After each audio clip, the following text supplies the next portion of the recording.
menarik. Sekarang kita tunggu bagaimana reaksi Ibu Megawati. Kan sebelumnya Ibu Megawati sudah mengancam kalau sampai Hasto ditangkap maka akan didatangi KPK itu. Nah, sekarang kan udah waktunya ya, walaupun belum ditangkap tapi sudah, ini kan sudah jadi tersangka, ya tinggal nunggu waktu saja proses untuk eksekusinya.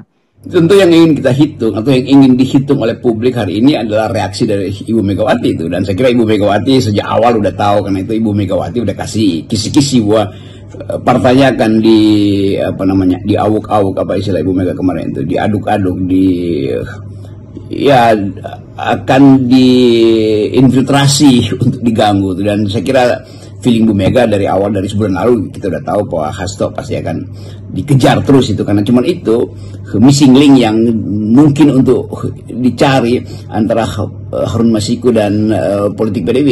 Tapi kan kita selalu ingin kembali pada definisi bahwa Harun Masiku itu kalaupun dia menyogok itu tidak ada kerugian negara.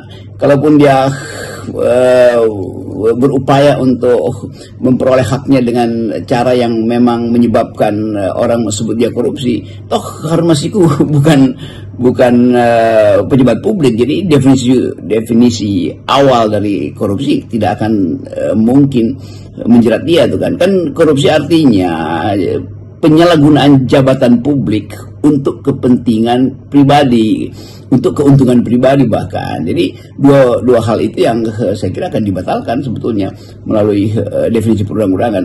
Kan yang dimaksud dengan koruptor itu adalah yang memegang jabatan publik supaya dia bisa memanfaatkan jabatan dia itu. Yang sering saya katakan, begitu ada surplus kekuasaan maka potensi korupsi terjadi itu. Begitu kekuasaan menjadi absolut maka berlakulah korupsi itu. Yang Lord Acton selalu terangkan itu bahwa power tends to corrupt, oke. Tetapi absolute power pasti korupsi. Jadi kekuasaan yang tertinggi pasti korupsi. Siapa yang kekuasaan tertinggi? Yang punya kekuasaan tertinggi ya presiden itu. Jadi kelihatannya kita akan masuk di dalam debat intelektual, debat sosiologis tentang apa itu korupsi itu. Yang kedua, Harun Masiku bagaimanapun dia justru mengeluarkan uang, jadi dia tidak menguntungkan dia sendiri kan. Dan orang sering anggap bahwa kok Harun Masiku dibilang, bukan, kita membela kemasukakalan dari teori korupsi itu aja. Jadi poin-poin dasar di dalam perdebatan nanti harus kembali pada basis intelektual.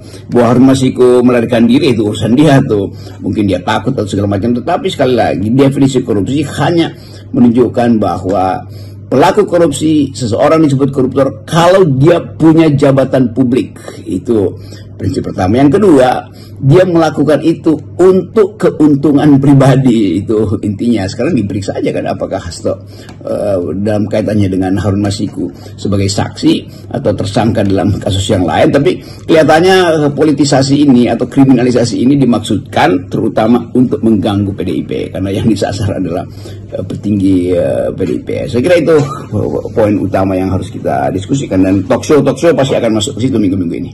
Selain